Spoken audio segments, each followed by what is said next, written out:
بسم اللہ الرحمن الرحیم۔ السلام علیکم۔ جب بھی میری شادی ہوتی تو شادی کی رات ہی ابو میرے شوہر کو 25 لاکھ دے کر کہتے میری بیٹی کو طلاق دے دو۔ یوں میں اب تک کئی طلاقیں لے چکی تھی، مگر ہمیشہ ابا میری زبردستی شادی کروا کر طلاق دلواتے اور وجہ کچھ بھی نہ بتاتے، لیکن اماں اسی رات مجھے دودھ میں ہلدی ڈال کر دیتی جس کو پیتے ہی میں سو جاتی تھی۔ آنکھ کھلتی تو ہر کوئی مجھے عجیب سی نظروں سے دیکھتا۔ اس بار سوچ لیا کہ دودھ پینے کا ناٹک کروں گی۔ یوں جیسے ہی جھوٹ موٹ کی سوئی تو پاؤں تلے سے زمین نکل گئی۔ جب میرا شوہر میرے روبرو بیٹھا مجھے بڑے غور سے دیکھ رہا تھا، جبکہ میں شادی کی سیج پر دلہن بنی بیٹھی خود ہی میں سمرتی چلی جا رہی تھی۔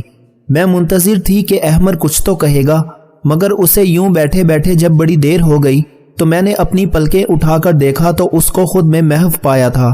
میں آخر کار بول ہی پڑی تھی، کیا بات ہے احمر، آپ مجھے اس طرح غور سے کیوں دیکھ رہے ہیں؟ احمر کی نظریں ابھی بھی میرے چہرے پر جمی ہوئی تھیں۔ وہ کہنے لگا، تم بے حد حسین ہو نیلم۔ 2 ماہ قبل ہماری منگنی ہوئی تھی۔ تم سے پہلے بھی امی میرے لیے کئی لڑکیوں کے رشتے لے جا چکی تھی، مگر مجھے کوئی لڑکی پسند ہی نہیں آتی تھی۔ جب تمہاری تصویر دیکھی تو میں وہ لمحے میں پگھل گیا تھا۔ مجھے تو سمجھ نہیں آتا کہ کوئی اتنا خوبصورت کیسے ہو سکتا ہے۔ احمر میری تعریف کرنے لگا تو میری جان میں جان آئی تھی۔ میں اب مسکراتے چہرے کے ساتھ اس کی باتیں سننے لگی تھی۔ وہ بولتا چلا جا رہا تھا، نیلم میں نے امی سے کہا کہ مجھے یہ لڑکی دل و جان سے قبول ہے۔ امی نے بھی سجدہ شکر کیا تھا کہ چلو میرا اب گھر بس جائے گا۔ میں ان کا اکلوتا بیٹا ہوں نا، اس لیے ان کو میری شادی کی بہت جلدی تھی۔ میں نے بھی کہا کہ چٹ منگنی اور پٹ بیاہ کر دیں، میں زیادہ انتظار نہیں کر سکتا۔ امی نے میرا کہا مان لیا، اور اب دیکھو نا، تم محض 2 ماہ کے بعد ہی میری ہو چکی ہو۔ مگر یہ 2 ماہ یوں ہی نہیں کٹ گئے تھے، میں نے ایک ایک لمحہ گن گن کر گزارا تھا۔ تم سے فون کال پر بات کرتا تھا تو جی چاہتا تھا کہ تمہیں اپنے روبرو لے آؤں۔ نیلم، آج میرے دل کے تمام ارمان پورے ہو چکے ہیں، مگر افسوس تو اس بات کا ہے کہ میں تمہیں حاصل کرنے کی خوشی بھی ڈھنگ سے نہیں منا سکا، اور وقت جدائی بھی آ گیا ہے۔ احمر کی آخری بات سن کر میں چونک گئی تھی۔ میں بولی، احمر آپ یہ کیا کہہ رہے ہیں؟ اللہ نہ کرے کہ ہم کبھی جدا ہوں۔ احمر نے افسوس سے مجھے دیکھا تھا، پھر وہ بولا، میں جب سے کمرے میں آیا تھا اسی بات پر غور کر رہا تھا کہ تم زیادہ اہم ہو یا 25 لاکھ۔ دل نے تمہارا نام لیا ہے، مگر دماغ کہتا ہے کہ 25 لاکھ کوئی چھوٹی رقم نہیں ہے۔ اگر میں ساری زندگی بھی کماتا رہوں گا تو بھی 25 لاکھ روپے جمع نہیں کر پاؤں گا۔ میں حیرت سے بولی، کون سے 25 لاکھ اور کہاں سے آئے؟ احمر بولا، تمہارے ابو نے رخصتی کے وقت مجھے آفر کیا تھا کہ تم جس طرح میری بیٹی کو رخصت کر کے لے جا رہے ہو، اگر اسی طرح اسے طلاق دے کر میرے گھر واپس چھوڑ جاؤ گے تو تمہیں پورے 25 لاکھ روپے دوں گا۔ مجھے احمر کی بات سن کر بہت غصہ آ گیا تھا۔ میں بولی، آپ کا دماغ تو ٹھیک ہے نا؟ میرے ابو میری شادی کے لیے کس قدر متفکر تھے یہ آپ نہیں جانتے۔ انہوں نے بڑی چھان بین کر کے میرا رشتہ طے کیا تھا، کیونکہ ابو کہتے تھے کہ نیلم، یہ شادی عمر بھر کا بندھن ہوتا ہے، اسی لیے میں بہت سوچ سمجھ کر ہی تمہاری شادی کروں گا۔ اب ایسا کیسے ہو سکتا ہے کہ میرے ابو ہی میری طلاق دلوانا چاہتے ہیں؟ آپ یقیناً میرے ساتھ مذاق کر رہے ہیں، مگر میں آپ کو صاف صاف بتا دوں، مجھے اس قسم کا مذاق بالکل بھی نہیں پسند۔ یہ بات سچ ہے کہ میں آپ کو بہت چاہتی ہوں، مگر اس مذاق کی وجہ سے اگر میں آپ سے روٹھ گئی تو مانوں گی نہیں۔ احمر بولا، پیاری نیلم، تم مجھے معاف کر دینا، مگر میں بہت مجبور ہو چکا ہوں، اس لیے میں اپنے مکمل ہوش و حواس میں تمہیں طلاق دیتا ہوں۔ احمر نے ایک ہی سانس میں مجھے 3 طلاقیں دے دی تھیں، جبکہ میں لرزنے لگی تھی۔ میں نے تو کبھی خواب میں بھی نہیں سوچا تھا کہ میرے ساتھ ایسا بھی ہو سکتا ہے۔ شادی کی سیج پر ہی مجھے طلاق مل جائے گی۔ میری آنکھوں سے آنسو بہنے لگے تو احمر بولا، بس ابھی رونے کا وقت نہیں ہے یار، مجھے ڈر ہے کہ ذرا سی دیر پر تمہارے ابو اپنا فیصلہ نہ بدل لیں، یہ نہ ہو میرے 25 لاکھ میں سے کٹوتی ہو جائے۔ چلو جلدی اٹھو، میں تمہیں تمہارے گھر چھوڑ کر آؤں۔ مجھ سے ہلا بھی نہیں جا رہا تھا، مگر احمر نے میرا ہاتھ پکڑ لیا اور تقریباً مجھے گھسیٹتے ہوئے اپنے ساتھ باہر لے آیا اور گاڑی میں بٹھا کر میرے گھر کے دروازے تک لے آیا تھا۔ اس نے بیل بجائی تو دروازہ ابو نے ہی کھولا تھا۔ ابو کی طرف دیکھ کر احمر بولا، یہ لے انکل آپ کی امانت، اب مجھے میری رقم دے دیں تاکہ میں چلا جاؤں۔ میری آنکھوں کے سامنے ابو نے احمر کو نوٹوں سے بھرا ہوا ایک بریف کیس دیا تھا۔ احمر واپس چلا گیا تو ابو میرا ہاتھ تھام کر مجھے گھر لے آئے تھے۔ انہوں نے میرا ماتھا چوما اور مجھے صوفے پر بٹھا کر بولے، اللہ کا لاکھ لاکھ شکر ہے کہ اس نے تمہاری زندگی تباہ ہونے سے بچا لی۔ میں اب پھوٹ پھوٹ کر رونے لگی تھی۔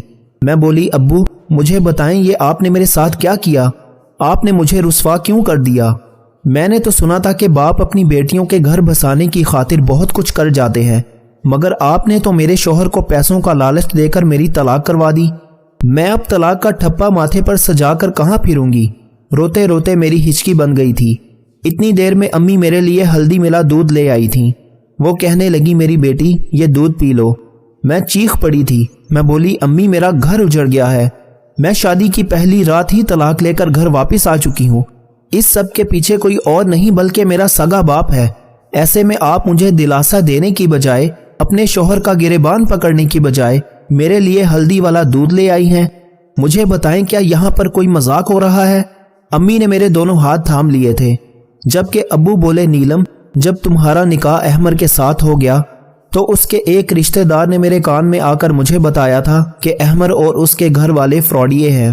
احمر تم سے پہلے بھی کئی لڑکیوں سے شادی کر چکا ہے۔ یہ سب سن کر تو میں حیرت میں مبتلا ہو گیا تھا، مگر میں نے سوچا کہ شاید یہ خبر جھوٹی ہو، اس لیے میں نے اپنے ذرائع سے پتہ لگایا تو مجھے معلوم ہوا کہ احمر سچ میں اچھا لڑکا نہیں ہے۔ وہ تمہاری زندگی تباہ و برباد کر دیتا۔ تم میری اکلوتی اولاد ہو، خود ہی بتاؤ میں تمہاری زندگی تباہ ہوتے ہوئے دیکھ سکتا تھا بھلا؟ ناممکن۔ میں غصے سے بولی، ابو پہلے آپ کے ذرائع کہاں مرے ہوئے تھے؟ آپ نے پہلے اس بات کی تصدیق کیوں نہ کرائی؟ منگنی ٹوٹ جاتی تو بھی مجھے اتنا دکھ نہ ہوتا۔ اب تو میں رخصتی کے بعد طلاق لے کر آئی ہوں، اپنی سہیلیوں کو کیا شکل دکھاؤں گی؟ لوگ تو میرا مذاق اڑائیں گے نا۔ ابو بولے، لوگوں کی خاطر میں تمہاری زندگی خراب ہونے دیتا کیا؟ ناممکن ہے یہ۔ ہمارا شور سن کر جو مہمان ہمارے گھر آئے ہوئے تھے لاؤنج میں آ گئے تھے، وہ تو یہ نظارہ دیکھ کر حیران رہ گئے تھے۔ امی نے جلدی جلدی سے مجھے ہلدی والا دودھ پلا دیا تھا۔ اب میری آنکھوں کے سامنے اندھیرا چھانے لگا تھا، دماغ میں تاریکی سی اترنے لگی تھی، ہر طرف خاموشی ہی خاموشی ہو گئی تھی۔ دیکھتے ہی دیکھتے میں بہت گہری نیند سو چکی تھی۔ اگلے دن دوپہر کے وقت میری آنکھ کھلی تھی۔ میں اپنے بیڈ پر لیٹی ہوئی تھی۔ مجھے بہت عجیب سا محسوس ہو رہا تھا۔ میرا دماغ ارد گرد کے ماحول کو پہچاننے میں غلطی کر رہا تھا۔ میں یہی سوچ رہی تھی کہ آخر میں یہاں کیا کر رہی ہوں۔ پھر میرے دماغ میں رات والا منظر گھومنے لگا تھا۔ اوہ، مجھے تو طلاق ہو گئی ہے۔ یہ بات سوچتے ہی میرا دل ڈوب سا گیا تھا۔ میں جلدی سے اٹھ بیٹھی اور تقریباً بھاگتی ہوئی باہر لاؤنج میں آ گئی تھی۔ سب مہمان واپس جانے کی تیاریوں میں مشغول تھے، لیکن جیسے ہی ان کی نظر مجھ پر پڑی تو وہ مجھے عجیب سی نظروں سے دیکھنے لگے تھے۔ مہمانوں کی نظروں میں میرے لیے غصہ نہیں تھا، طنز بھی نہیں تھا، کچھ ایسا تھا جسے میں سمجھ نہیں پائی تھی۔ امی نے مجھے دیکھا تو میرا ہاتھ پکڑ کر مجھے اپنے ساتھ کمرے میں لے آئی تھی۔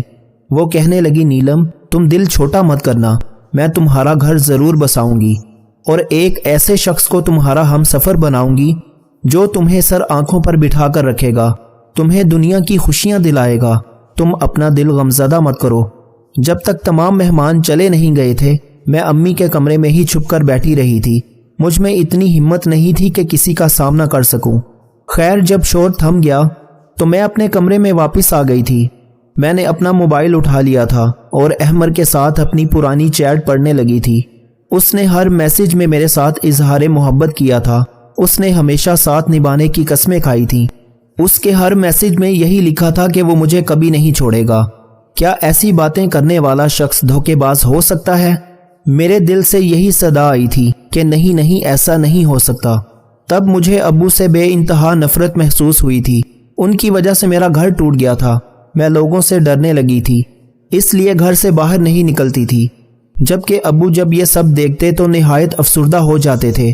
وہ مجھے کہتے، نیلم تم باہر نکلو، گھومو پھرو، خود کو یوں گھر میں قید مت رکھو۔ میں ان کی باتیں ایک کان سے سن کر دوسرے کان سے نکال دیتی تھی، مگر ابو اب مجھے زبردستی اپنے ساتھ باہر لے جانے لگے تھے۔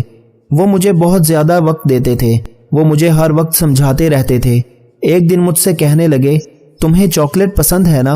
میں نے اس بات میں سر ہلا دیا تو وہ کہنے لگے، تم چاکلیٹ حاصل کرنے کے لیے کس حد تک جا سکتی ہو؟ میں بولی، ابو میں تو پہاڑ سے بھی کود سکتی ہوں۔ تب ابو بولے، اور اگر تمہارے سامنے میں ایک طرف بریانی رکھ دوں اور ایک طرف چاکلیٹ تو تم کس کو چنو گی؟ میں ہنس دی اور بولی ایک بھی لمحہ ضائع کیے بنا میں بریانی کو چن لوں گی، کیونکہ بریانی کے سامنے چاکلیٹ کی محبت دل سے کم ہو جاتی ہے۔ تب ابو بولے نیلم تم احمر کے لیے چاکلیٹ کی سی حیثیت رکھتی تھی، جبکہ پیسہ اس کے لیے بریانی تھا۔ اس نے تمہیں پیسے کی خاطر چھوڑ دیا، تو کیا اب تم ساری زندگی اس کا روگ لگا کر بیٹھی رہو گی؟ میں ابو کی باتیں سن کر پھوٹ پھوٹ کر رونے لگی تھی۔ وہ سچ ہی تو کہہ رہے تھے۔ احمد نے اگر مجھے چھوڑا تھا تو اس میں نہ ہی ابو کا قصور تھا اور نہ ہی پیسوں کا، بلکہ اصل قصور تو احمد کی خود کی نیت کا تھا۔ اس دن میں اتنا روئی تھی کہ دل سے احمد کا خیال ہمیشہ ہمیشہ کے لیے نکل گیا تھا۔ ابو اب مجھے نئی ابتدا کے لیے تیار کر رہے تھے۔ انہوں نے مجھے ایک لڑکے کی تصویر دکھائی تو میں نے رضامندی ظاہر کر دی تھی۔ ابو نے لڑکے والوں کو گھر بلا لیا تھا اور میری اور راحیل کی ملاقات کروا دی تھی۔ راحیل ایک اچھا لڑکا تھا۔ وہ کہنے لگا مجھے علم ہے کہ آپ کی پہلی شادی ناکام ہو چکی ہے۔ میں جانتا ہوں کہ لڑکیوں کے لیے شادی کا ٹوٹ جانا بہت بڑا صدمہ ہوتا ہے۔ میں آپ کو اس غم اور صدمے سے نکالنے کی پوری کوشش کروں گا اور آپ کو بے انتہا محبت دوں گا۔ میں راحیل کی باتیں سن کر بہت پر امید ہو گئی تھی۔ میں نے ابو سے کہہ دیا تھا کہ میں راحیل کے ساتھ شادی کرنے پر رضامند ہوں، پر اس دفعہ میں منگنی نہیں کرنا چاہتی تھی۔ میں نے نکاح کا آپشن چوز کیا تھا، اس لیے محض 2 ہفتے بعد ہی وہ دن بھی آ گیا تھا جب میری اور راحیل کی شادی ہو چکی تھی۔ میں خوش تھی، مگر اس بار شادی کی رات کو لے کر دل میں بہت سے وسوسے سر اٹھا رہے تھے۔ کہتے ہیں نا کہ دودھ کا جلا ہوا چھاچھ بھی پھونک پھونک کر پیتا ہے۔ میں راحیل کے کمرے میں بیٹھی تھی، وہ بہت خوش تھا۔ میرے پاس آیا، میرا گھونگھٹ اٹھایا اور میرے ہاتھ میں سونے کی انگوٹھی پہنا کر بولا نیلم میں تمہیں عمر بھر خوش رکھنے کی کوشش کروں گا۔ میں مسکرا کر بولی کیا مجھے آپ کے وعدوں پر یقین کر لینا چاہیے؟ راحیل نے اس بات میں سر ہلا دیا اور بولا جان کی بازی لگا دوں گا، مگر اپنے قول و فعل میں پورا اترنے کی کوشش کروں گا۔ تب ہی راحیل کے موبائل کی گھنٹی بجی تھی۔ اس نے فون نکال کر کان سے لگایا تو اس کے چہرے کی مسکراہٹ معدوم ہوتی ہوئی ختم ہو گئی تھی۔ وہ کہنے لگا آپ یہ کیا کہہ رہے ہیں؟ میں آپ کی بات سمجھ نہیں پا رہا۔ فون کرنے والا شخص تعویلیں دینے لگا تو راحیل بولا میں آپ کی بات پر کیسے یقین کر لوں؟ فون کی دوسری جانب بیٹھے شخص نے اسے نہ جانے کیا کہا تھا کہ راحیل کے چہرے پر مسکراہٹ پھیل گئی تھی۔ راحیل نے فون بند کر دیا اور میرا ہاتھ پکڑ کر بولا نیلم میں تمہیں طلاق دیتا ہوں، طلاق دیتا ہوں، طلاق دیتا ہوں۔ یہ الفاظ میرے اعصاب پر ہتھوڑے کی مانند لگے تھے۔ میں غصے سے بولی یہ تم کیا بکواس کر رہے ہو؟ راحیل کہنے لگا نیلم میں نے 2 سال قبل ہی ایک پرائیویٹ کمپنی میں جاب سٹارٹ کی تھی۔ مجھے بہت برے حالات سے گزارا اس کمپنی والوں نے، تنخواہ بھی واجبی سی تھی، جبکہ میرے ہنر کے باعث کمپنی نے بہت سی کامیابیاں حاصل کر لی تھیں۔ جس دن میں تم سے ملنے گھر آیا تھا تب تمہارے ابو کہنے لگے مجھے بتاؤ راحیل تمہاری زندگی کی سب سے بڑی خواہش کیا ہے؟ تو میں بولا تھا کہ اگر مجھے لاکھوں روپے مل جائیں تو میں اپنا بزنس شروع کرنا چاہوں گا۔ ابھی تمہارے ابو کا فون آیا تھا، وہ مجھے 25 لاکھ روپے دینے پر رضامند تھے، بدلے میں انہیں مجھ سے تمہارے لیے طلاق چاہیے۔ میں تمہیں طلاق ہرگز نہ دیتا، مگر ایک طرف تم تھی اور دوسری طرف میرا ایک بہت بڑا سپنا۔ چلو آؤ میں تمہیں تمہارے گھر چھوڑ آتا ہوں، کیونکہ اب ہم دونوں ایک دوسرے کے لیے نامحرم ہو چکے ہیں۔ میرا سر چکرانے لگا تھا، اچانک سے میرے گال سرخ ہو گئے تھے۔ میں دھاڑ کر بولی نہیں جانا مجھے تمہارے ساتھ، میں خود چلی جاؤں گی۔ راحیل مسکرا کر بولا یار میری مجبوری ہے کہ تمہارے ابو نے مجھ سے کہا ہے کہ اگر تم میری بیٹی کو چھوڑنے آئے تب ہی تمہیں پیسے دوں گا، اس لیے اگر مجھے تمہارے ساتھ زبردستی بھی کرنا پڑی تو میں اس سے گریز نہیں کروں گا۔ میں نے سر ہلا دیا تھا۔ میں کچھ کہے بنا ہی راحیل کے ساتھ چل پڑی تھی۔ جو مرد مجھے پیسوں کی خاطر طلاق دے سکتا تھا پھر وہ کچھ بھی کر سکتا تھا۔ گھر کے دروازے پر راحیل نے ہی بیل دی تھی، جبکہ ابو مجھے دیکھ کر بولے آ گئی میری بیٹی۔ وہ ایسے سرسری سے انداز میں مجھ سے پوچھ رہے تھے جیسے میں کسی ٹرپ سے واپس آئی ہوں۔ میں کچھ نہیں بولی تھی۔ ابو باہر نکل کر راحیل سے بات چیت کرنے لگے تھے، جبکہ امی میرے لیے ہلدی والا دودھ لے آئی تھیں۔ میں چیخنے لگی تھی۔ میں بولی امی ابو نے دوسری بار بھی میرا گھر اجاڑ دیا۔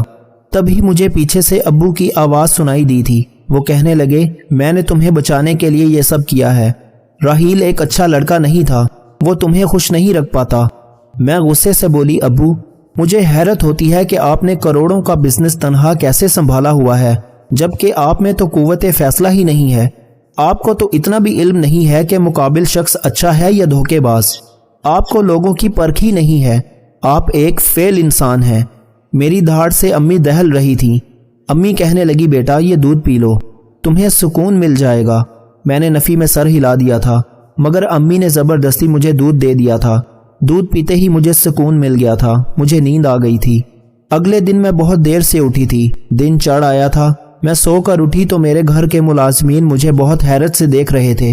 مجھے سمجھ نہیں آتا تھا کہ یہ سب ہو کیوں رہا ہے۔ اب میں نے خود کو اپنے کمرے تک محدود کر لیا تھا، میں کسی سے ملتی جلتی ہی نہیں تھی۔ ابو ایک دن میرے پاس آئے اور کہنے لگے کتنے دن ہو گئے میں تمہارا انتظار کر رہا ہوں کہ تم باہر آؤ گی، ہمارے ساتھ ملو جلو گی، باتیں کرو گی، مگر تم نے تو ہم سے دوری اختیار کی ہوئی ہے۔ میں بولی ابو مجھے بتائیں آپ نے میرے ساتھ اتنا برا کیوں کیا، آپ نے میری طلاق کیوں کروائی؟ ابو کہنے لگے بیٹا کبھی کبھار اپنی اولاد کی بہتری کے لیے انسان کو کڑوا گھونٹ بھرنا پڑ جاتا ہے، ورنہ دنیا میں ایسا کون سا باپ ہوگا جو یہ چاہے گا کہ اس کی اولاد کو مشکل حالات کا سامنا کرنا پڑے۔ میرا بس چلے تو تمہارے پاؤں بھی اپنی ہتھیلی پر رکھوں، مگر یہ دنیا ہے بیٹا، یہاں اولاد اور مال انسان کی آزمائش کے لیے ہی اتارے گئے ہیں۔ میں نے جو کچھ بھی کیا بڑی تکلیف میں کیا ہے، میں ہرگز ایسا نہیں کرنا چاہتا تھا۔ میں نے سر ہلا دیا اور بولی ابو یہ آخری بار تھا، میں اب آپ کو مزید اپنے احساسات اور جذبات کے ساتھ کھیلنے کی اجازت نہیں دوں گی۔ ابو بولے ہاں ہاں بالکل ویسا ہی ہوگا جیسا تم کہو گی۔ اس دن کے بعد میں امی ابو کے ساتھ بیٹھنے لگی تھی، مگر میرے دل میں بہت سے سوال تھے۔ ابو مجھے طلاق کیوں دلواتے تھے؟ کیا میرے دونوں شوہر ہی برے تھے؟ اگر برے ہی تھے تو ابو کو پہلے علم کیوں نہ ہوتا تھا؟ شادی کی رات کیا ان کو الہام ہوتا تھا کہ تمہاری بیٹی کا شوہر اچھا نہیں ہے، اسے طلاق دلوا لو؟ چلو یہ بھی مان لیا کہ ابو کو پتہ چل جاتا تھا، پھر وہ 25 لاکھ کی خطیر رقم دے کر ہی مجھے طلاق کیوں دلواتے تھے؟ میں ابھی انہی سوالات کے جواب ڈھونڈ نہیں پائی تھی کہ ابو نے مجھ سے کہہ دیا کہ وہ میری تیسری شادی کرنا چاہتے ہیں۔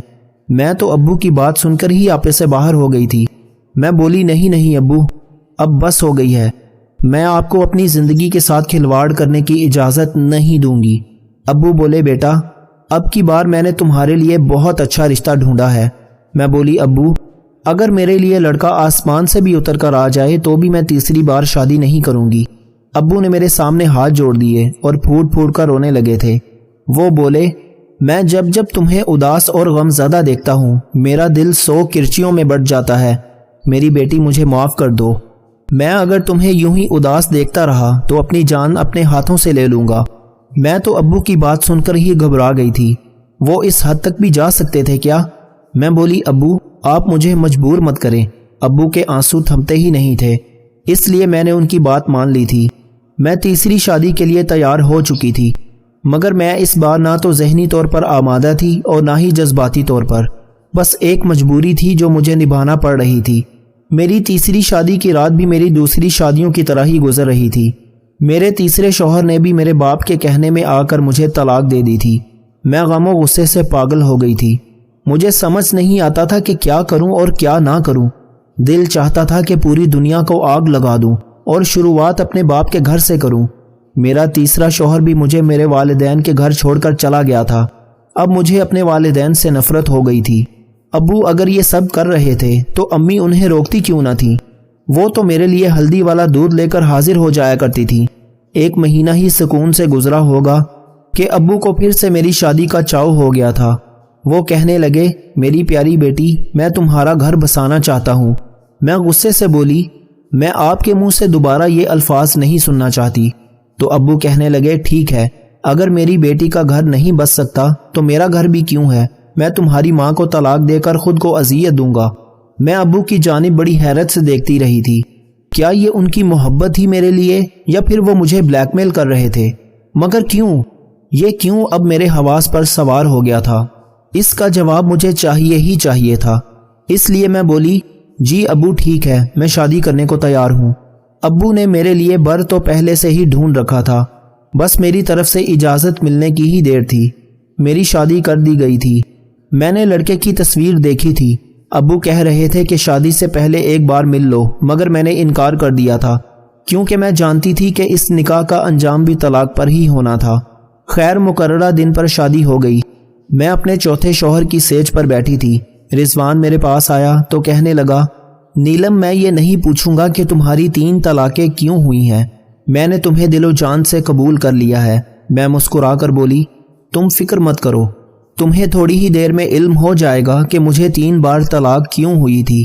وہ حیرت سے مجھے دیکھتا رہا اور پھر ہمارے کمرے کے دروازے پر دستک ہوئی تھی۔ رضوان نے ہی اٹھ کر دروازہ کھولا تھا۔ وہ باہر نکل گیا تھا جبکہ میں دھڑکتے دل پر قابو پا کر اس کا انتظار کر رہی تھی کہ نہ جانے اب کیا ہوگا۔ تب رضوان کمرے میں آیا اور کہنے لگا، نیلم تمہارے ابو نے ایک آدمی کو بھیجا تھا، وہ کہہ رہے تھے کہ میں تمہیں طلاق دے دوں تو وہ مجھے 25 لاکھ روپے دیں گے، مگر میں اپنی بیوی کو، اپنی عزت کو محض پیسوں کی لالچ میں طلاق نہیں دے سکتا۔ یہ بات میری غیرت کے خلاف ہے۔ میں بڑی حیرت سے اپنے شوہر کو دیکھ رہی تھی۔ کیا مرد ایسے بھی ہوتے ہیں جو اپنے الفاظ پر جمے رہیں، جن کو پیسے کا لالچ توڑ نہ سکے؟ میں رضوان کو آزمانے کی خاطر بولی، رضوان میری پہلے بھی طلاقیں اسی وجہ سے ہوئی ہیں، میرے شوہر مجھے پیسے کی خاطر چھوڑ جایا کرتے تھے، آپ کیوں اتنی اچھی ڈیل اپنے ہاتھ سے گنوا رہے ہیں؟ وہ مسکرا کر بولا، زندگی میں پیسہ ہی سب کچھ نہیں ہوتا، پیسہ ہاتھوں کی میل ہوتا ہے، میری اولین ترجیح میری بیوی ہے نہ کہ پیسہ۔ مجھے لگا کہ میرا دل خوشی سے پھٹ جائے گا۔ خیر میں بولی، رضوان ایک بات کہوں؟ اس نے اس بات میں سر ہلا دیا تو میں بولی، میں اس چیز سے بے خبر ہوں کہ میرے ابو نے میرے ساتھ یہ سب کیوں کیا۔ میں اب اس حقیقت کو معلوم کرنا چاہتی ہوں، اس لیے آپ میرے ساتھ چلیں اور یہ ظاہر کریں کہ مجھے طلاق دے چکے ہیں، پھر سب پتہ چل جائے گا۔ رضوان نے میری بات مان لی اور ہم میرے والدین کے گھر چلے گئے تھے۔ ابو رضوان سے بات کرنے لگے جبکہ میں گھر آ کر رونے لگی تھی۔ امی نے مجھے ہلدی والا دودھ لا کر دیا تو میں نے ان سے نظر بچا کر دودھ گرا دیا تھا اور خود سونے کا ناٹک کرنے لگی تھی۔ ابھی 10 منٹ ہی گزرے تھے کہ ہمارے گھر میں بہت سے لوگ آنے لگے تھے۔ پہلے تو ایک نرس آئی تھی، اس نے میرا چیک اپ کیا تو کہنے لگی، اس کو پھر سے پاگل پن کا دورہ پڑا ہے، یہ لڑکی مرد کو اپنے ارد گرد برداشت نہیں کر سکتی، تو آپ اس کی شادی کرتے ہی کیوں ہیں؟ یہ اپنے آپ کو نقصان پہنچا لے گی تب آپ کو سکون رہے گا۔ پھر ایک وکیل داخل ہوا تھا۔ ابو نے نرس کی کہی باتیں منو ان وکیل کو بتا دی تھی۔ نرس نے بھی وہی الفاظ وکیل کے سامنے دہرا دیے تھے۔ پھر رضوان کو بھی وہیں پر بلا لیا گیا تھا۔ وہ کہنے لگا، وکیل صاحب، میں جیسے ہی کمرے میں پہنچا میری بیوی نے مجھ پر حملہ کر دیا اور مجھے مارنے پیٹنے لگی۔ پھر بولی، طلاق دے دو نہیں تو میں اپنی جان لے لوں گی، اس لیے میں نے طلاق دے دی۔ ایسا مجھے نیلم کے والد نے کہنے کو کہا تھا مگر میں نے ایسا نہیں کیا، میری بیوی بالکل ٹھیک ٹھاک ہے۔ میں بھی اٹھ بیٹھی تھی اور وکیل صاحب سے بولی کہ یہ سب میرے خلاف سازش ہے، میرے باپ نے 3 بار مجھے طلاق دلوائی ہے۔ وکیل نے سر ہلا دیا اور بولا، مس نیلم، آپ کے سگے والد نے مرنے سے پہلے اپنی ساری جائیداد آپ کے نام لگا دی تھی، مگر ان کی وصیت میں یہ شرط درج تھی کہ جب تک آپ کا گھر بس نہیں جاتا یہ جائیداد آپ کے نام پر منتقل نہیں ہو سکتی۔ آپ کا سوتیلا باپ شاید اسی لیے یہ کھیل کھیل رہا ہوگا۔ وہ ہر بار آپ کو طلاق دلوا کر مجھے بلا لیتا تھا اور کہتا تھا کہ میری بیٹی گھر بسانے کے قابل نہیں ہے، اس کے ساتھ ذہنی مسئلہ ہے، اور پھر ایسا ہی بیان آپ کا شوہر بھی دے جاتا تھا۔ میں ہکا بکا رہ گئی تھی۔ کیا سچ میں یہ انسان جس کو میں نے ساری زندگی باپ کی طرح چاہا وہ تو میرا باپ تھا ہی نہیں؟ میں بولی، امی، اگر یہ شخص میرا سگا باپ نہیں تھا تو کیا ہوا؟ آپ تو میری سگی ماں تھی نا، پھر آپ نے یہ سب کیوں کیا؟ رضوان کہنے لگا، میں بتاتا ہوں۔ تمہاری امی نے تمہارے ابو کے ساتھ رہتے ہوئے اس شخص کے ساتھ محبت کی پینگیں بڑھا لی تھیں اور پھر اس کے ساتھ گھر سے بھاگ کر خلا لے لی تھی۔ تمہارے سگے ابو اسی صدمے سے چل بسے تھے، اس لیے انہوں نے ایسی وصیت کی تھی۔ تمہاری امی کی آنکھوں سے شاید ابھی تک اس شخص کی محبت کی پٹی نہیں اتری جو یہ تمہارے ساتھ یہ سب کرنے سے باز نہیں آئی۔ میں پھوٹ پھوٹ کر رونے لگی تھی۔ آج میں بھری دنیا میں تنہا رہ گئی تھی۔ رضوان نے ہی مجھے سہارا دیا تھا۔ میں نے اپنے والدین کے خلاف دھوکہ دہی کا مقدمہ درج کروا دیا تھا۔ ان کو پولیس پکڑ کر لے گئی تھی۔ جن لوگوں نے مجھ پر رحم نہیں کیا، بھلا میں ان پر ترس کیسے کھا سکتی تھی؟ پھر جب تک ان لوگوں کو سزا نہ مل جاتی، ان کی خصلت بدلنے والی نہیں تھی۔ ساری جائیداد میری ہو چکی ہے۔ میں اور رضوان ہی ہر چیز کا خیال رکھ رہے ہیں۔ سچ ہے کہ پیسہ بہت بڑی آزمائش ہے، یہ اپنے سگے لوگوں کا خون سفید کر دیتا ہے۔ آنکھوں کے اوپر اجوا کھجور کا چھلکا مسل دو، نظر اتنی تیز کہ رات کو بھی دکھائی دینے لگے گا۔ زندگی کی لڑائی اکیلے ہی لڑنی پڑتی ہے، لوگ صرف تسلی دیتے ہیں، ساتھ نہیں۔ مجھے کوئی پرواہ نہیں ہے دشمنوں کی، بس مجھے نفرت ہے ان لوگوں سے جو دوستی کے لباس میں منافق ہوں۔ اوقات سے زیادہ دی ہوئی عزت اور محبت کم ظرفوں کو کبھی راس نہیں آتی۔